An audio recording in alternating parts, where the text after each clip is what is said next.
Welcome to the Pro Aging Podcast. I'm Steve Gurney, founder of the Positive Aging Community. We're excited that you can join us for our interactive discussions with pioneers and thought leaders on a wide variety of topics related to aging and longevity.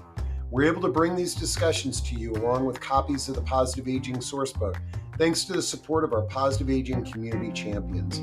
Visit proaging.com to connect with them and find hundreds of other resources. Research indicates that older adults benefit from the increased companionship, support in completing daily tasks, and increases in well-being associated with home sharing. Today, we had an amazing discussion with Wing Pepper and Kyle Sobus, who are the co-founders of Perch houses. We're going to learn about this innovative new concept that brings together women age 55 plus to co-live in affordable, spacious, and beautifully designed homes. So let's jump into the discussion with Wing and Kyle.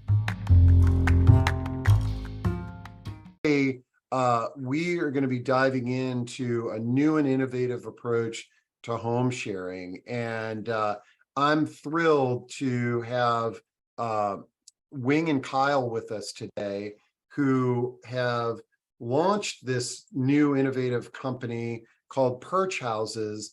And while we're going to dive in and learn as much as we can about their concept and what they've created, I recognize that this discussion could be more of an open-ended conversation on, home sharing, solo aging, what have you. And so one important thing that for everybody to realize is that if you haven't attended one of these discussions, the best part about it is they're live and interactive. And so if you've got any questions, feel free to throw those into chat or use that Q&A button at the bottom of your screen. If you would prefer to ask a question verbally, just raise your little virtual hand and I'll open up your camera and mic. And the good thing to know about these discussions is that you don't need to worry about your camera and mic suddenly popping on. The only way that can happen is if you give me permission. So enough of that soapbox there. Kyle and Wing, really charged up to have you here today. I'm a huge advocate of home sharing for a variety of reasons.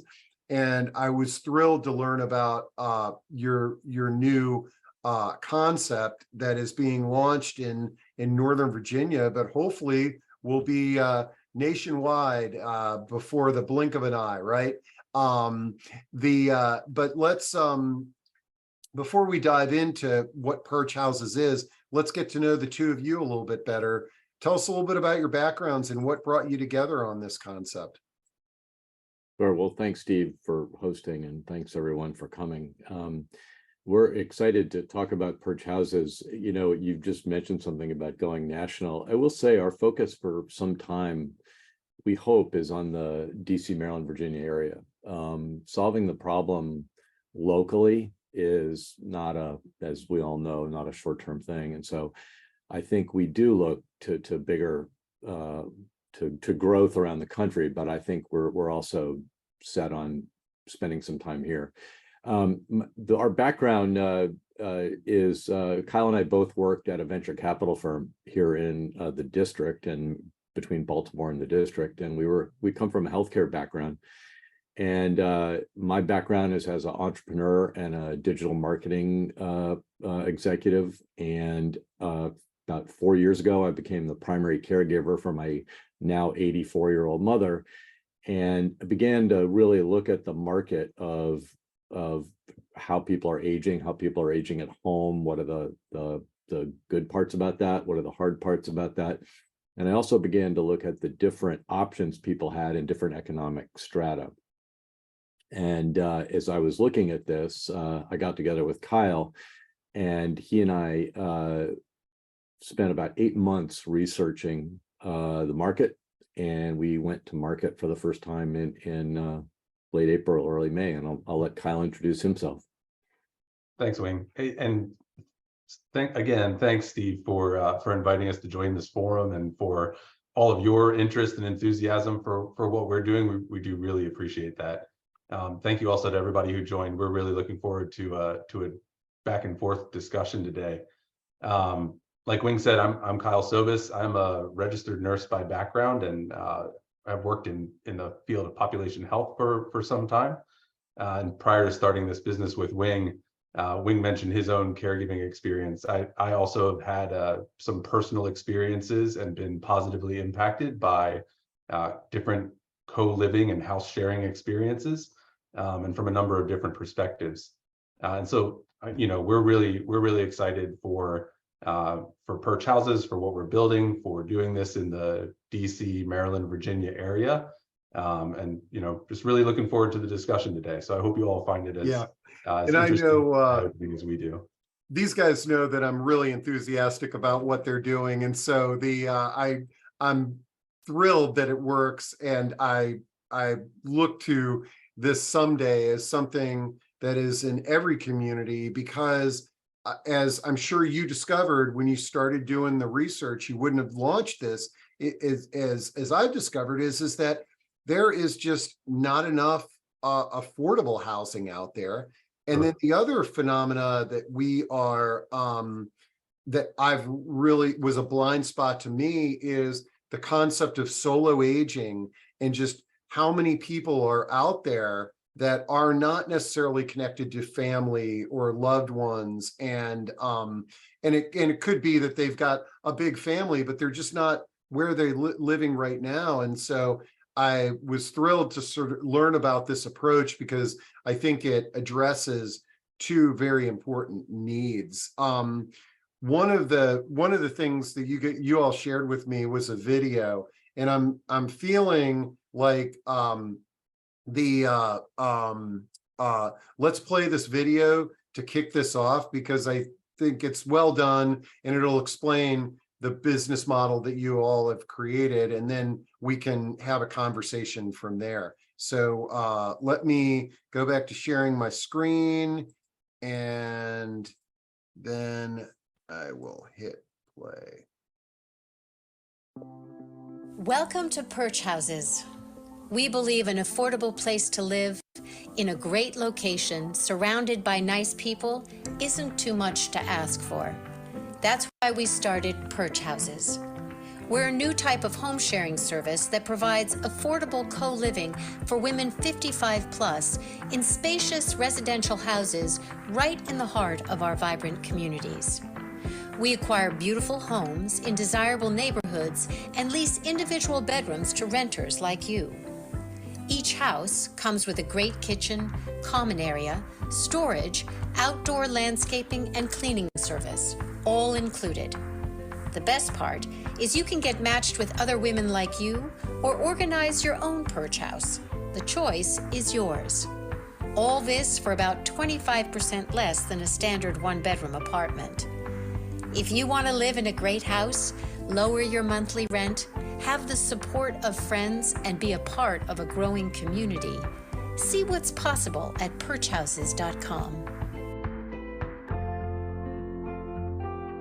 All right. So that was a little teaser for everybody out there. And the cool thing, well, so why don't you all break it down a little bit for us, kind of what the model is designed to do and how it works? Yeah, well, a couple of things, up front. One of the questions you always get asked when you start a business is, well, why are you starting it? And there are some very strong signals out there in the marketplace that we need some new living options and housing options and health options. And one of the first is a statistic that really flies under the radar, which is that never more than, this is true everywhere in America, never more than 10% of people over 65 end up in any kind of assisted living facility, nursing facility, CCRC, any of that.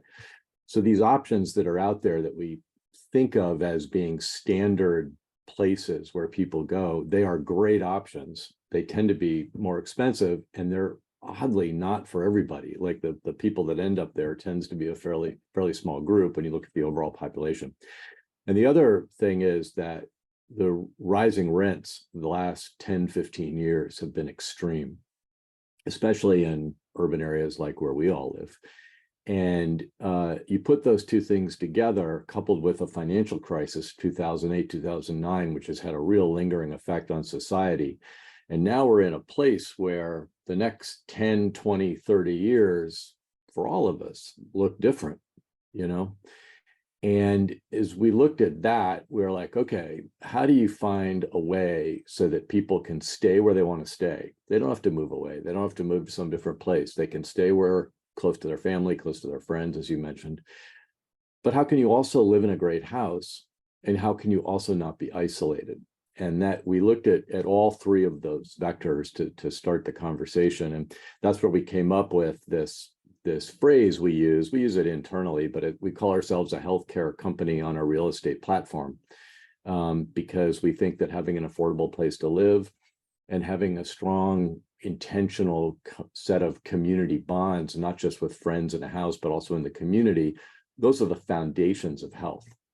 And that was the real motivation behind us doing this. And so we fit in an area where we hope that people of a certain income level can benefit from this, the forgotten middle, exactly. And that was our motivation for starting it. Yeah, no, I dropped that in because as you were talking, it was basically, I want to, if you're not familiar with the concept of the forgotten middle, it's sort of, if you look at three different segments, you've got people that qualify for subsidies, Medicaid, and things of that nature. And then you've got, whether it be self-identified or identified by your region, the wealthy. But what you've got in the middle is this forgotten middle. And, you know, what's heartbreaking to me, Wing, is, yeah, there is a small percentage of people that are moving to traditional senior living, but there's a large group of people that would actually like to move into some of these settings that financially they can't afford it. And the only solution that I can really come up with is something like what you all are doing, is home sharing, whether that be opening your home to your loved ones, your sisters, your neighbors, a stranger.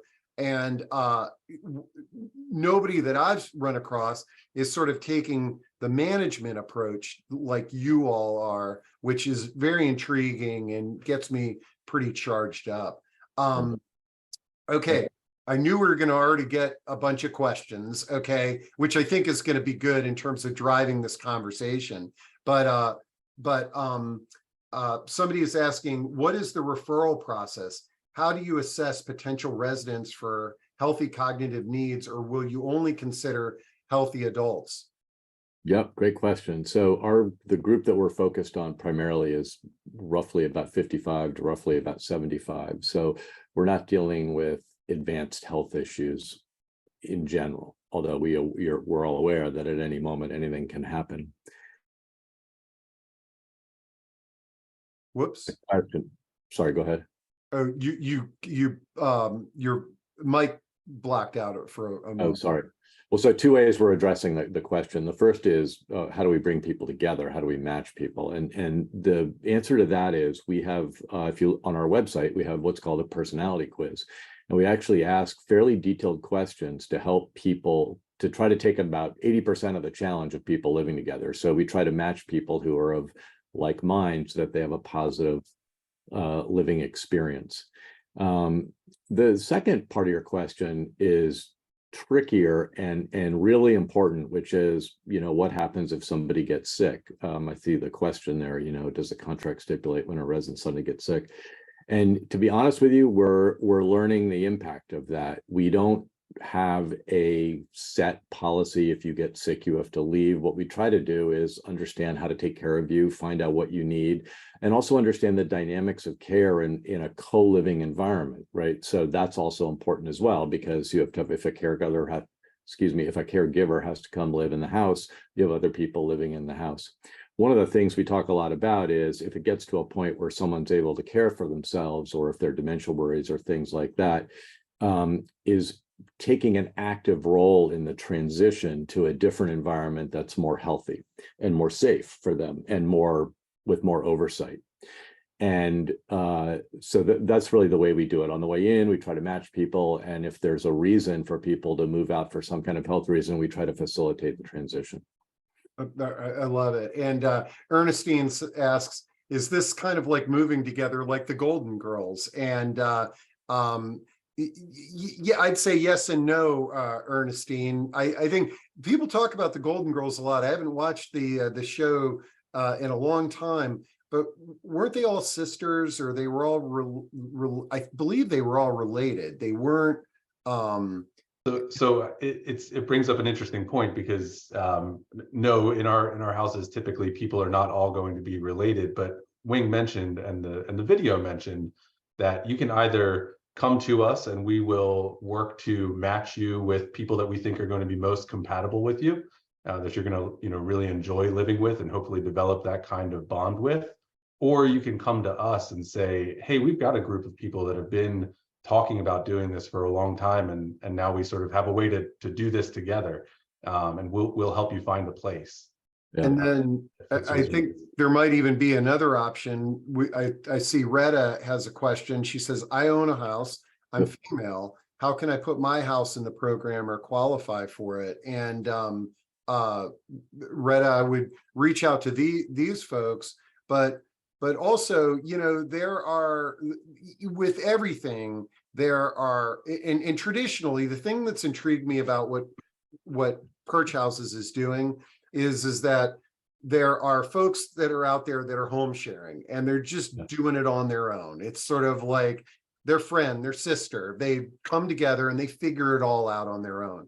And then there are some websites out there. We've featured a couple of them over the years that can maybe facilitate connecting you with somebody. And then there's some nonprofits out there, because county governments are realizing that this is a problem, is people can't afford to live in these expensive counties. And so there are county-run home sharing programs that are designed to create affordable housing without having to build another building. But what intrigues me about Perch Houses is the way that you all are approaching it, where it's sort of a concierge almost, is that if I like this house, if I like the roommates, boom, I can move in, and as somebody had said, I like the housekeeping and the landscaping. I think those are amazing features that you're offering. Yeah, it's I think that I'm looking at all the questions, and I will answer some of them generally here, and then I want to get into some of the specifics. But there is no one way to do this, is my first answer to everybody. There is multi-generational living. There's sharing your house with another person. There's doing what we're doing, which is co-living. All of these solutions don't even put a dent in the problem, including ours. And so all of the approaches to finding an affordable place to live where people are not lonely and isolated, and then have their lives made easier through services and things like that, there are multiple ways to address that. Our approach is to use existing inventory, so houses that are already in the marketplace. And what we've heard from Arlington County and Fairfax County, who we've spent a lot of time with, less time with Loudoun County, but that will come, is that they are very appreciative that we're not doing new building, that we're using existing inventory, that we're integrating people 55 plus, or keeping them integrated into the communities, and that we're also offering services to help keep people engaged. And engaged can be anything from, and this is something we want to talk about at the end, is to ask the help of everyone on this call, because we're looking to integrate with services into our business. So you put all those things together. One of the things we're most intrigued by is offering job referrals and keeping people. Look, I'm 63, so I am in this group, and I look forward to working for a long time. And I think that's, the people that we're seeing as our target. We're not retiring. We have a lot more to do. So that keeping people active that way is very, very important. One of the questions that keeps popping up is about men. The answer is yes, we've thought about this a lot. And one of the things when you start a new business is you have to focus. You have to pick a place to start. And we looked at men quite a bit. And as you might have gathered, we are men. So we get this, and what we've realized was that women are much more predisposed to co-living and to building community. Men behave differently. It's not that this wouldn't work for men, but we felt there was a broader value proposition for women that we wanted to prove first. And if we get down the road and it looks like this will work for men, it's very easy to open that up, but we had to start with women. The other statistic that was kind of startling in that regard was that women are almost, I think it's about twice as likely to live alone at this age than men. Men at this age are still typically partnered or living with somebody else, but about 50% of women age 65 plus are living by themselves. And I will tell you that we've had some amazing solo aging discussions on this platform, and we even did some little kind of workshop things on solo aging and building your personal village. And 90% of the people that were there were women, and to the point where there was I did this one thing. There was a man, he was like, can we talk about the needs of men who are solo aging? Just ironically, this month I'm going to be giving a talk on that topic, because one thing that I've appreciated in getting to know the two of you is the focus and the fact that, hey, look, you can serve everybody, but if you really focus in and dial this concept in, then it's easy to expand to co-ed houses or male-only houses or what have you. But I love your approach, and I love the approach of starting geographically with Northern Virginia and the DMV. Get this dialed in and then replicate it to other areas. Yeah. Well, and a key part of that is the homes. And I see there are a couple of questions about how does the home part work, the investing and purchasing and things like that. So one of our keys is that we do not own real estate. And there's a lot of reasons for that. It's expensive to start. And so by doing a leasing and a subletting model or a property management model, we can learn at much greater scale, much quicker, at lower cost. It's not to say that down the road we don't want to own properties, but right now we don't feel the need. But to the point of, and yes, we have investors and we can talk about that, but homes for us are very intriguing. So if anyone out there has a home, ideally with a 4 to 3.5 bathroom ratio, to be specific, 4 bedrooms and 3 bathrooms don't work as well. But if you have 4 to 3.5 or more bed to bath, we would love to talk to you about your house, because we can generate more income for you. If you lease your house for a certain amount of money, we can probably lease it for more money than you're getting on a regular lease. And yeah, I think from a real estate and you're handling the management of their property now as well. And anybody who's been a landlord recognizes that that's, sometimes it's depending on your property, but to be able to turn it over and to have, some women 55 plus, you're contributing to the fabric of the neighborhood and and doing something really good for the community. One of the other question. Oh, sorry. Go ahead, Kyle. No, I just noted in the chat, Gail said bedrooms each with a bathroom, and that's exactly right. So each of just to be real specific and concrete about our model here, we would take a 4-bedroom, say 4.5 bathroom home, and then each bedroom would be paired with a bathroom as one co-living unit, with ideally, an extra half bath for guests. Yeah. And then each of the 4 folks living in that house would share all of the common areas of the house. Right. And since that's exactly what we're looking for, and that rarely exists, which is reality of our world today. So one of the interesting things about this is when you get into this concept of co-living, you realize that most of the houses today are not designed for this. And one of the most, if anybody wants to go down an interesting rat hole, the future of home design is fascinating, because there are a couple of key components that are coming together as homes are looking to evolve in the coming 20 years. One is this thing called universal design, which is a home that's designed for all types of access, from regular access to handicapped access to elder access, with grab bars, and it's a standardized design process. The other thing is how the homes themselves are designed, with more independent spaces. So the traditional thing of a beautiful primary bedroom with a big bathroom and 3 really tiny rooms for the kids and 1 bathroom that they share, which is many houses today, that's actually evolving quite a bit because people are living differently. Families are living together. People are living longer. People are living, and this is the space that we're coming into. But in the real world of starting a business, we have to work with what we have. And so to Kyle's point, if there's a house with 4 bedrooms and 3 bathrooms, we would consider adding a bathroom. Sure. We would actually do work on the house to get it to the spec that we need, and we help contribute funds to do that. So we help transition properties to make them work better for what we want to do.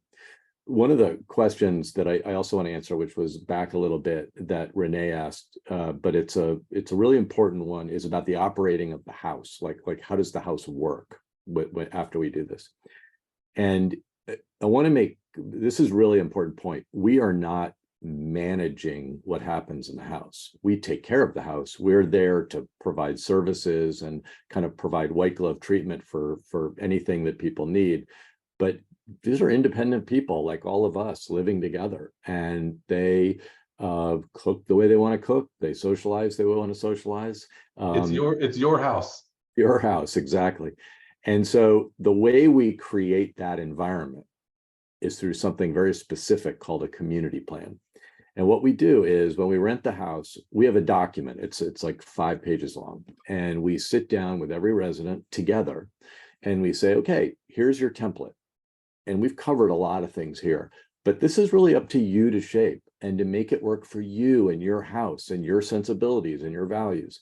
And so we'll give you the information to start, but we ask people to read it, create it, and then sign it. And that's like your go forward rules of conduct for the house. And it covers everything that you could think of that's very practical, from people sleeping over to visitors to noise to pretty nuts and bolts stuff. But that our approach here is to, as Kyle said, it's your house, but we're going to give you some help creating rules so that co-living works. Man, well, and I want to give a plug for if this sort of idea of co-living is of interest to folks. Next month on October 13th, we're going to be talking about a concept called co-housing. And that is very intentional, families and individuals coming together. And I've loved some of the discussions that I've had in the co-housing space, because it's very much in alignment with what you all are talking about. Every neighborhood, every house, every family is different. But if you're helping this new environment with some structure, it makes it a lot easier to negotiate problems and solve problems and things and live together. And I imagine as you open more of these homes, you're going to begin to develop best practices as they've had in this co-housing space as well over the years. What I'd add to that too, though, is that this community plan is one aspect of our compatibility matching process, right? That essentially starts with the renter's profile and the background check, goes to the compatibility quiz, and sort of ends with these folks living together under the guidance of this community plan. And what I want to make sure is clear is, this is not just saving on rent at the expense of having to live with other people, but rather can really the experience of living with other people can be a huge benefit. Yeah. This is key to the whole concept. Yeah. So it's really, well, I say that's such a good point, because it's the, and Kyle, you've seen this a lot with our Brenner, but it's the ability to feel safe, the ability to have somebody to count on, the ability to not feel alone. There are the practical aspects of it, but then there's also I can go travel. I don't have to manage everything in the house. I've kind of got the freedom to live my life the way I want without all that bother. Yeah. And we Yeah. also talk, our properties are lowercase a affordable, right? This is not like capital A affordable. But what we see is an opportunity to provide affordability with high quality. Yeah. We are not at all sacrificing on quality or on spaciousness or anything else to facilitate affordability through this sharing model. I love it. Now, let's see, we've got a few questions. Let's make sure that we jump on these. Someone says, my grandmother lived in a rented house that had been converted into 4 apartments, each with its own kitchen, bath, and living room. The renters were connected, but had their own space. Do any of the Perch houses follow this model? That sounds to me like a dream Perch house, correct? It is, and we'd love that house if it's out there. Well, her grandmother was a renter too, so it's Sure. It does get, this gets back to what we were saying before, houses are designed for different reasons. And if there were hundreds of houses like the one that was just mentioned, we would all be better off, frankly. Mhm. And so we're in the reality is, if you look in Fairfax County, Arlington County, Loudoun County, this area that we're in right now, and you literally look at all the houses, very few are like that. So how do we get them to a place where they're more like that, where you've got the ability to come and go, your independent space, a nice shared space? So instead of a tiny kitchen or 1 bedroom, you have a beautiful kitchen and a house and a beautiful living room and maybe a library and a basement and a garage and all the things that you get in a house. But it's those houses are gold mines, and they're few and far between. Well, and somebody also in the comments mentioned something around preventing isolation, and one of the things that we've heard from people living in situations like that woman's grandmother are, sometimes that works out really well and people all know each other and they build relationships, and other times you have people living in large apartment complexes that don't know any of their neighbors, right? Everybody has a 1 bedroom, their own sort of private space, but really has no community despite living in close proximity to other people. So one thing that we do value about the houses that we are looking for is that ability to create community and to allow for relationships to develop in a shared space. Yeah, and I think one important thing that you all have illustrated is that it's not forcing community on these folks. It will develop because of proximity. But with the, what did you call the plan of the community plan? The community plan. Those people that were living there will figure it out. Okay, let's see. How many Perch houses do you currently have in operation? We have 1 house now, and we have 2 more coming online this fall, and then we will probably have between 5 and 10 by June. Excellent.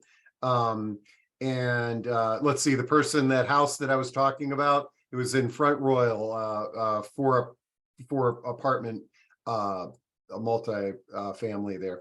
Cheryl asks, do you offer referral sources for people to navigate their relationships ongoing after you've created the community plan with them?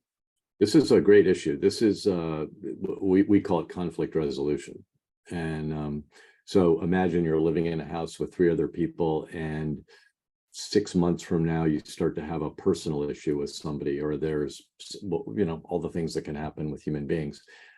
We do. It is something we've thought a lot about, and getting back to Kyle's point of it being your house, we have that as an outreach service. So if you need something, or if you feel you need to connect with us separate from your group, you can contact us and we can step in. We have actually services to help us do that. And what I like about this is that we talked about the different ways that somebody could move into home sharing. And when you think about, let's say that I'm a homeowner and I open my house up to a few renters, now you're kind of on your own. You don't have the back office. And that's one of the things that I like about what y'all are offering is that you've got a vested interest in making sure that this house is taken care of, it's safe, it's clean, the neighbors are all happy with the situation there. and helping your residents resolve conflicts is one of those things.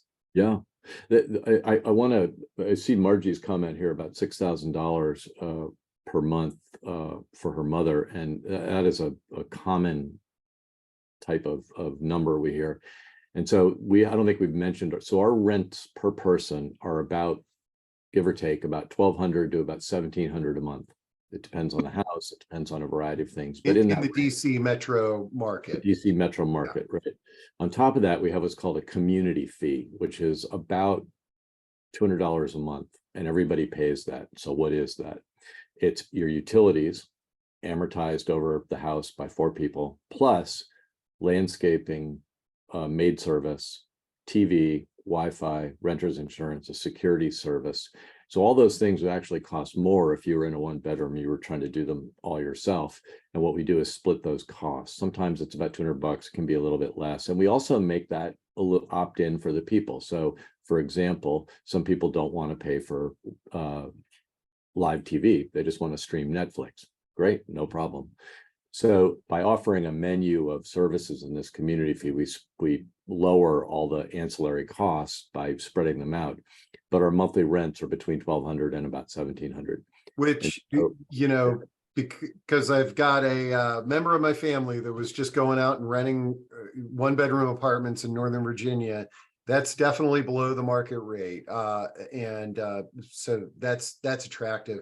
Now, with Margie's scenario, it's $6,000 a month for assisted living. And this one thing that you guys are always reiterating is this is not assisted living. This is for folks that can live independently. Correct? Yeah, absolutely. Yeah, go ahead. Yeah, I was just going to say we are not in sort of competition with assisted living communities or even independent living. We're not regulated that way. We're not licensed that way, and we're not looking to. We don't provide that level of care, right? Mm-hmm. That's a very specialized business, and that's not what we're competing with, frankly. But what we are competing with is sort of the life that you live prior to that, right? And so what we want is to help folks live a very engaged and active and healthy life that prevents or delays the need for an increased level of care. Yep. All right, man, we got tons of questions. These are great too, but we're going to get to all these folks, and this is recorded. So if for whatever reason you need to jump off, also on the recording, I'll have Kyle and Wing's contact info and all the links that we're referring to. But how do you handle parking, since many of the residents will drive? Yeah, absolutely. I think it comes down to the houses that we are managing, right? So often in suburban communities or walkable communities, and so there's either plenty of parking or less need to have plenty of parking. But it is something worth paying attention to while we're choosing houses. Well, the thing that I'm excited about is to see the evolution of this over time, and just Sure. imagining 5 years from now, and where you could see potentially, and again, I know I'm looking in a crystal ball and just dreaming here, but where maybe 3 folks moved into a home and they really got along, and there are healthcare problems that start occurring, and where it's not transitioning it to assisted living, but certainly it's, more supportive services could be brought in so that those people could be cared for. The other thing on the same note that you start thinking about is 3 people that are living together, 3 or 4 people living together, and maybe 1 or 2 don't like driving or don't want to drive anymore. And then the other residents are really willing and able to drive, where there can be shared resources there as well. It's funny, people who come to look at our house for open houses. So as some of you know, we have open houses, and like every open house, people come to the open house. It is amazing how many people come as groups. Mm-hmm. 1 person driving, 2 or 3 people in the car. It's very noticeable difference. Yep. Okay. Now, geographically, Margie was asking, are there perch houses in Massachusetts? And I think I saw somebody talking about New York. Right now, primarily Northern Virginia and the DC metro market, but potentially you can see where this is a model that could be replicated and come to communities all over the country. And what I'd recommend, though, is, Margie, if you're interested in this concept in Massachusetts, email Wing and Kyle, get on their list, because they're sort of pioneering this and learning how this is can be implemented and might be able to help in your community when the time is right. I'll add something to that real quick too, just to say, Northern Virginia was very attractive to us for a number of reasons, including from a regulatory perspective. They are in Fairfax and Arlington are very forward-looking and progressive in terms of helping this forgotten middle group, and so they're encouraging these types of co-living models and house sharing models. In some places around the country, what we're doing would just not be allowed. Where they're banning, like there's some neighborhoods that will not allow Airbnb and things of that nature, where sure, and depending on how those regulations get written, sometimes they're essentially a broad enough brush to prohibit our co-living model. Yeah, I just gonna say specifically. So the issue with Airbnb, for everyone's background, is what they call short-term rentals, right? So what happens in a market is when Airbnb takes over a market, the rents go up. So if you have a property, you make more money doing short-term rentals than month-to-month rentals, and that's why you see places like New York and others starting to pass legislation to keep Airbnb out of the market, because what's happening is our target is being priced out of the market and can't find rentals. This is happening in Austin, Texas, and New York and other places. And the thing that really drives these markets is the zoning laws. And so there are antiquated zoning laws that have a number of unrelated people able to live in a house, and they go way back. And to Kyle's point, Virginia is much more progressive. But we're very interested in other markets, this is a tricky thing, because for a business, obviously you want to expand. But the whole reason we're doing this call with everybody, and the reason we have enjoyed getting to know this community, is that this is all about community, right? This isn't just a startup business that sells widgets.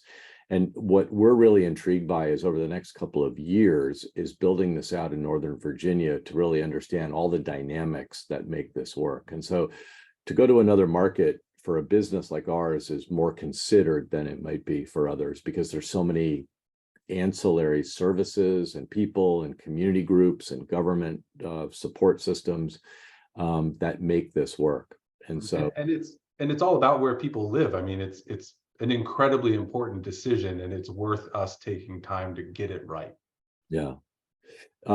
Somebody asked about the real estate. This is an excellent question, Janet, about what happens if we don't own the real estate and somebody says they want to sell the property. That is the flip side of not owning the real estate. But the way we get around that is by being very transparent with our landlords. And so we look for longer term leases or longer term property management relationships. So when I say longer term, I'm talking 3 to 5+ years. And that's really important to us, because we want our partners on the landlord side to be into this with us for a long-term relationship. We're not looking to flip houses. We're not looking to rent for here. We have a whole different concept of what living in place is about, and that's what this is.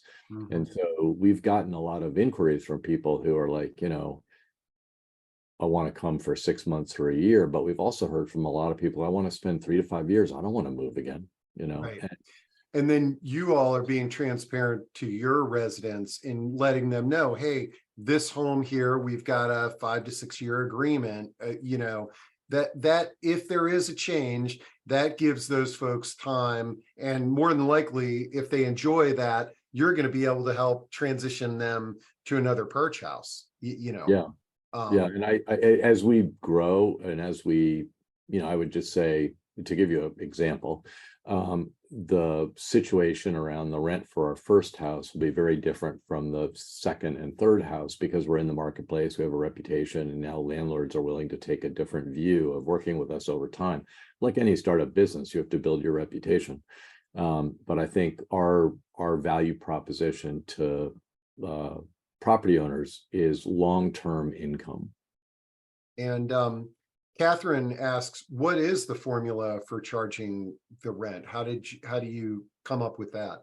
Yep. So if you look, the formula for charging the rent is what makes sense from a value standpoint, the way Kyle was describing it earlier, of a bedroom, a bathroom, access to the common space. And when you add 4 people's rent up, can it be slightly more than the average rent they would get for the whole house? And so it's not to double it or anything crazy like that, but to stay in business, we have to charge our renters in the aggregate slightly more than the rent of the house. But what that does is let someone live in a house for $1,200 to $1,500. And that's the unique thing about our model. The other part of that formula is just the local context of that market, right? So we've aimed for essentially rental prices in the neighborhood of 25% less than a one-bedroom apartment in that neighborhood. Yeah, great point. Yeah. And to answer, sorry, Wendell's question, no, the homeowner is not required to live in the house. In fact, we don't have that dynamic right now. These are people who come in as a group. We also think that that's part of the advantage is, everybody living in a Perch house is on essentially equal footing, right? Yep. There is no one person who owns the house and sort of runs it for everybody else, and it's their house and you're living in it. It's your house. And I think the other home sharing models that we talked about, there's nothing the matter with opening your house where you're living to home sharing, but it's that extra pressure of, hey, why is the ice maker not work? This, that, and the other. There's now this third party that handles that. And your model is in the best interest to resolve those issues and continue this wonderful environment for the residents. Sandra says, do you list nearby amenities with these home shares? Do you also list nearby neighbors as well? Yeah, like in the neighborhoods that you're currently in, have you reached out and connected with the neighbors and the various amenities there for the residents? Yes, to the first part about amenities, we actually, one of our selling points is the location of the house. And so the location of the house includes access to trails and walking, access to community centers, access to shopping, all the things that even your walk score. We don't do the neighbor thing. And we don't, this gets back to kind of independent living, if you moved into a house, your realtor wouldn't survey all the neighbors and introduce them to you, and it's the same dynamic. We kind of leave that up to people to integrate into their local community, the neighborhood themselves. Okay, Ernestine, I knew this question would come up multiple times, but it's good to answer it as many different ways as possible. How do you address conflict in the home, and just kind of repeat the agreement thing a little bit? Well, Kyle, you want to answer? So yeah, I'll take the first answer, and then you add to it, Wing. But everybody coming to Perch houses goes through essentially a process, right? It includes building a renter's profile, going through a background check, completing a compatibility quiz, and then upon living in the housemates together create a community plan that sets essentially guidelines for living in the house together and making sure that it's a positive experience, that it's a net positive experience. When conflict arises, and it always does among any people in any relationship, I mean, the first answer here is these are all adults who are choosing to live together, and people are really good at conflict resolution themselves. So that's the first part of any sort of active conflict is that folks can certainly handle this themselves. But we're also available to to help guide any conversation or conflict resolution needs that come up. And the last thing I'll say is just sort of jumping back to the community plan and the lease.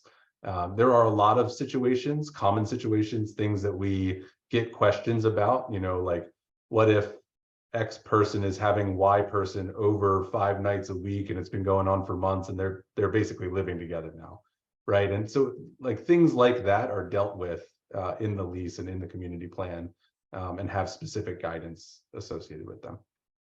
Yeah, this model is not new because I basically lived from age 18 to I think like 27 in a self-managed environment like this. Yeah. And the irony is I couldn't afford to get a place on my own, and I wanted companionship too. But as a young adult, we figured out how to manage all the things that we're probably dreaming about that could happen in your homes. And we figured out a way to make it work. And a lot of times when you make it work, it brings you together closer. And some of those folks that I lived with are some of my best friends that I've ever had. Let's see. What is the management fee for you to manage? Usually a percent of rent is used for like a landlord management fee. There's two models. One is we can lease the house, literally rent the house, and then we can sublet the rooms. The other model is the model you're speaking of, Steve, which is the property management model. And so we take 10% of the monthly rent in the property management model, and we take 10% of the monthly rent because we generate more rent. And so if you're a landlord, the value proposition for us is, and I see some of the other questions, longer term leases, 2+ year leases for residents, which is much more stable for the landlord, but also it's just more aggregate rent over time. I love it. Susan, if this is the Susan Walker that I haven't talked to in many years, I'm glad to hear you here. After a while, when somebody needs assisted level of care but doesn't want to move, do you have a policy or a way for them to move along, or can somebody bring in home care and therapy into the home? And again, I'm going to, on this, before you answer this question, I'm going to go back to when I lived with a bunch of guys in a home. We were regularly getting banged up, playing sports and things of that nature. And this actually happened to one of my roommates where he needed rehab and everything in the home. So it's not, we don't want to sort of stereotype that just because these are homes for people, women 55 plus, that inevitably home care might play a role. It can happen to any of us at any age. Yeah, so a couple of things. One is that this is a bridge that we sort of see and are planning for, but one that we haven't yet literally crossed, right? In our experience. But so a couple of things come into play. One is because this is a house sharing, model, there are just realities to deal with around everybody that's living in that house and whether or not essentially like having a live-in caregiver would sort of fit in this model of living, and would it be under that sort of umbrella of reasonable accommodation? And so this is a very serious question, and one that we've dealt seriously with our own legal counsel, but it will in reality have a lot to do with the relationships of the folks living in that house and what they all want together.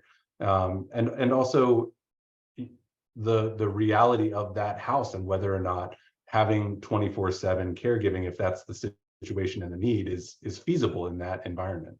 And so this is a conversation that we're preparing to have when it comes up and when it's needed, to make sure not just can somebody do this, but really is it the best thing for them? Okay, folks, it's 5 minutes to the top of the hour. I know some of you will want to jump off because you've budgeted an hour. Kyle and Wing, can we keep on going? Because I'd love to get through this pile of questions and just remind everybody this is recorded, so you can jump back in and just go to proaging.com later this afternoon. But these are great questions you all are asking, and I love it because I really see where this is the future of living for us. Another choice for us that could potentially make lives better for all of us, regardless of our income and ability, but especially for that forgotten middle and folks that may not be able to sort of live on the market rate that's in their location. Janet asks, what about furnishing, especially the common areas? Since you don't own the real estate, what happens to the resident if the owner wishes to sell the property? Do you really have a long-term lease with the owner?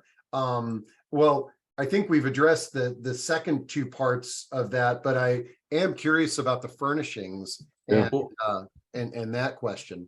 Before we do that, Steve, you mentioned something about the market rates in any neighborhood and whether or not they're affordable. And one of the really interesting things that we've heard from interested customers is essentially their context, right? This is not only attractive to people who are sort of actively getting priced out of their neighborhood, but what we've heard also from folks who are living in active adult rental communities, these like 55 plus apartment communities, what have you, where the rents are actually above market rate. So we've heard from folks that are living in 1-bedroom apartments for $2,800 a month, and it's not an affordability issue for them, but rather like they look at this and they can see an opportunity to have the same quality of life and the same community and the same activities, and they just don't need to pay as much. And it's about, the thing I love about this is it's another choice on the menu, right? And we need more choices, folks. Exactly. So back to the furnishings. Furnishing is a important thing. So we have set aside in our business model a certain amount of money for each house, meaning improvements on the house. And that improvement can be anything from building steps, building a bathroom. It can also be furnishing the house. And so the model we're using right now is we furnish the common areas with furniture, and we then leave the bedrooms up to the renter to bring their own stuff. And then we have all storage options as well if people have other things they need to store. All of that is a little bit flexible.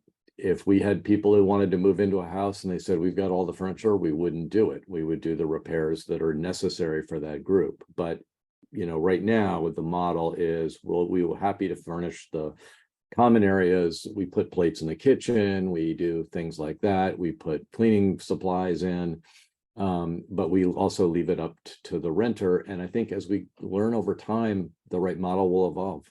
Yeah. But I think initially for your current homes that you have that are coming onto the marketplace, I like that idea that the common areas are furnished. And it may mean that if people have some furniture that's valuable to them, they may seek out storage, and that may be one of the partnerships that you all develop in the neighborhoods where you're located. Let's see. We talked about expanding this, but somebody asked, are you considering sharing your model or sharing your management model for a fee? Not sure if franchise is the right term. I think you've said a few times, get this dialed in Northern Virginia, and then who knows where it could go from there. Yeah, there's no question there are lots of paths a business like this can go down. And one of them, it's interesting too, there's a comment about, have you thought about married couples? And I think all of these are totally realistic options. We had to start with kind of one focus, but if we had two married couples who said we'd like to share a big house, the idea is to have an affordable place to live with great community and services. Mm-hmm. There's a lot of ways to make that work. And so I think we see our model as a template that we can grow in many different directions. And the size of the real estate that you acquire could warrant something like that. I bumped into a neighbor who actually had both sets of grandparents living in Right. very large in a very large house, and they never saw each other. It was that big of a house, you know. Yeah. So okay, let's see. You talked a little bit about this, but Laura was wondering, have you encountered any zoning issues, or have you had to apply for special zoning? No, and to Kyle's earlier point, we one of the things you get asked about if you're Kyle and I from investors is how do you enter a new market? Because investors, of course, are very curious how you're going to expand. And entering a new market to us really comes down to what Kyle was talking about, the zoning laws and the ability of that county. It's a very county by county business, the county to be receptive to what we're doing. And there are plenty of counties out there right now in the right places in America where this model will work. There are others that are more challenging, for example, Maryland, right across the river. And so the difference between the Maryland zoning laws and the Virginia zoning laws is a lot. And that's why we're in Virginia, to be honest, because it's easier to start. That doesn't mean you can't go to to Maryland and lobby and get the ability to launch there after you get some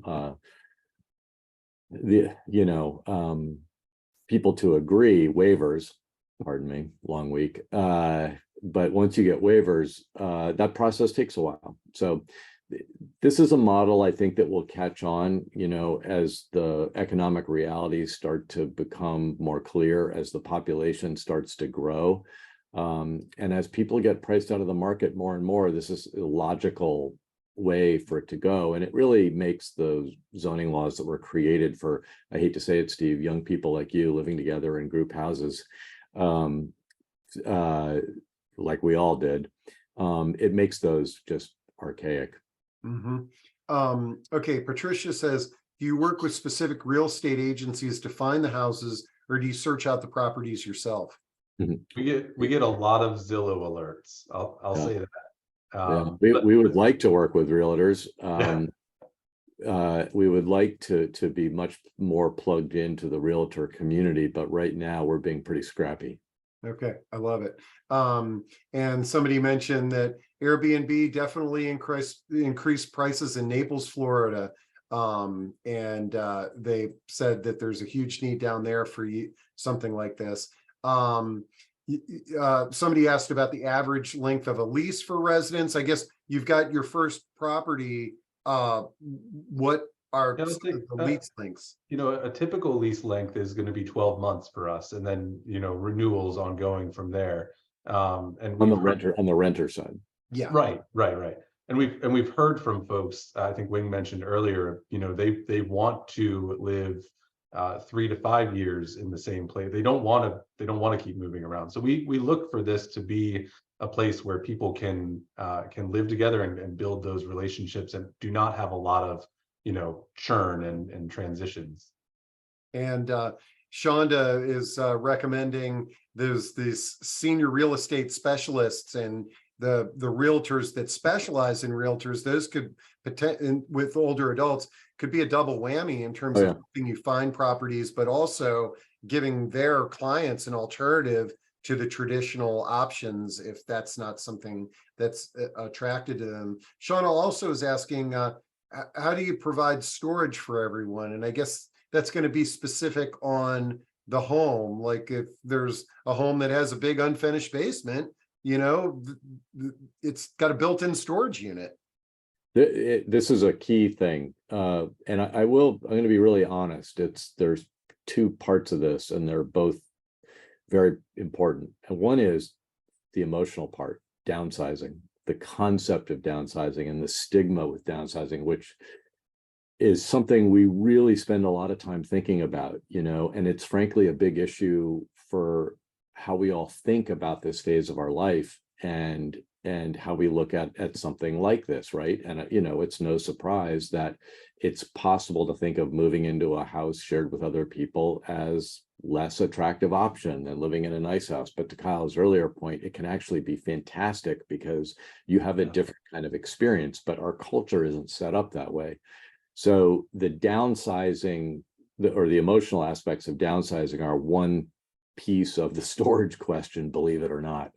The other piece of the storage question is practical, to your point. And so there's space in houses for storage, but there's also space outside the house. And one of the things that we do is help you find space outside the house if you need to store things. And there are a lot of ways to do that. We haven't really talked about this, but when we have someone move into our house, we have a bit of a transition bonus. So we can give them a certain amount of money to help with storage, with moving expenses, with things like that. It's kind of an incentive to help them move. And the storage is part of that. I love it. And I'm going to drop in a link to all of our discussions on what to do with your stuff. They've been fascinating, but I'll get that in there. Tom asks, what is the pet policy? This is a big one. Well, I'll give you the simple answer, and then there's the more complicated reality answer, which is, the simple answer is if you have an emotional support animal or a service animal, those are not covered under the pet policy by law for dwellings. The more emotional answer is a lot of people love pets, and especially people our age. And what we want to get to is a place where we have complete control over our environment so that we can allow pets, or we can have a pet-free house. It really depends on the people in the house. Right now, what we do is work that out in advance with our landlord so that we have that flexibility. But I think going forward, having the pet option is really important over and above service animals and emotional support animals. Okay, great. And yeah, my mom, who is a landlord, discovered that things have changed a lot with the emotional support animals, that in her ads, she can no longer advertise no pets. And the language that she uses when she talks to somebody is a lot different than when she was renting her house 10 years ago. Let's see, somebody asked, and we've addressed this in a couple of different ways, but I like bringing these things up as many times as possible, is the scenario if somebody needs to break a lease, what happens under your contractual agreements? Yeah, go ahead. Thanks. Well, I mean, the truth is that this is another one of those questions that is just so case by case basis, right? Like somebody could need to break a lease for reasons of changing of health status or the like, and that's going to be very different than, I just decided that I'm going to move to another state and I still have 9 months left on my lease. So yes, of course, like these are things that are dealt with in our literal lease itself. But we're also human about this and are looking to help people live their best lives. And so I think it's just important to recognize, like, breaking a lease is there are a lot of situations in which that may occur, and not all of them are going to have the same sort of results. Great. Okay, now I'm glancing through. Man, this was a robust. Folks, all those questions were coming from Q&A, and now I'm looking at chat, and there are so many great questions. I know that Wing and Kyle have been addressing some of these in the discussion. Gosh, yeah, Joy, her question about what in the contract stipulates when a resident suddenly gets sick. We would have never thought of that question unless we had gone through the pandemic. But have you addressed, or would that be amongst the residents a talking point as to, if you get the flu or COVID, here's how we're going to communicate with each other? We're dealing with this right now, as many people are, because sadly COVID's having a bit of a resurgence. I think that there's a couple of ways to think about this. One is, and I'll be honest, I'm not going to say to everybody we have this completely figured out, but there are two ways you can address something like this. And oddly, it's not unlike the way the pandemic transpired. One is the company, whether it's the government or in this case, Perch, setting rules. And the other one is to leave it up to the individual people.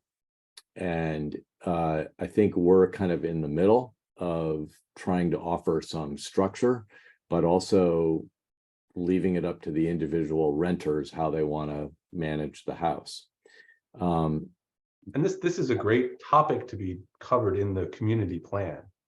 And also, I got to tell you, I think this is a great topic to talk about in another one of your episodes, because I think that health issues, living together in community, what are the, where do we want the rules to come from, right? And that's a big issue. But I think in our case, and like everything in life, it's not black and white. The example you raised was the flu. The flu is serious, to be sure, especially for this age group. But what if someone gets some other disease, or what if someone gets really badly injured and they can't, like, there are all these degrees of impact, quote unquote, on the health. And I think, Kyle said it well earlier, it's really a case by case basis. And part of what we feel comfortable about is that as individual caregivers in our lives and as people, and as part of our service in this business is to help our customers, right? So if one of them gets sick, part of what our job is to help you figure out the right plan. And that is actually our job description. So we never know what life's going to bring, but I think half the battle is having people in place to help you navigate that situation. And that's what we do. And so I think that's where we feel, and given the fact that we come from the healthcare industry, we've got some ability to manage that on a case-by-case basis. Leslie just dropped in the chat, the more case-by-case decisions you take, the better you're doing as human beings. And that's very kind of you. I thank you for that. I was actually going to raise the flip side of that, which is to say that, by one of the things that we do by policy that is health related is that all of our properties are no smoking properties, right? So there are times where a policy can be instated and sort of clean across the board. But yes, we do agree that most of these will be handled on a case-by-case basis. Yeah. Okay, I like this one. I'm scanning through the chats, and we've addressed most of the topics in one way or another. But Elizabeth says, how did you come up with the name Perch Houses? What's the significance of Perch? You want me to answer that? Yeah, go for it. We had a name for our company that really wasn't very creative. And I'm not going to tell you what it was, but it was just boring. And so a person that was working with us, who's part of a wonderful woman who helped us launch our company, just decided to name it Perch Houses one day. And we said, okay. And perch is the perch of your house, perching on your doorstep, perching in a happy place, your place where you can perch for your life and feel good. And I think that's we love the name Perch, but what we really love is the other thing she came up with, which is the open door. And if you look at our logo, there's an open door, and that's really a metaphor for how we feel, is that we want to have an open door for people to give them a new alternative. And all credit to our friend Ann Lee, who came up with that idea. Well, Beth has a nice comment here. She thought it was because his name is Wing, and he thought about perching. But out of curiosity, is Wing your given name? It's my nickname. Kyle just reminded me, by the way. No. Sorry, you're done. Kyle just reminded me that actually he came up with the open door. So I give all credit to Kyle. Thanks. Was most things. So Kyle and Ann, I had absolutely nothing to do with it, which is the key takeaway from this point. My name Wing is just a nickname. My parents were creative, and so it's just a nickname. I love it. Okay. By looking at this, I think we got through everything. I love it.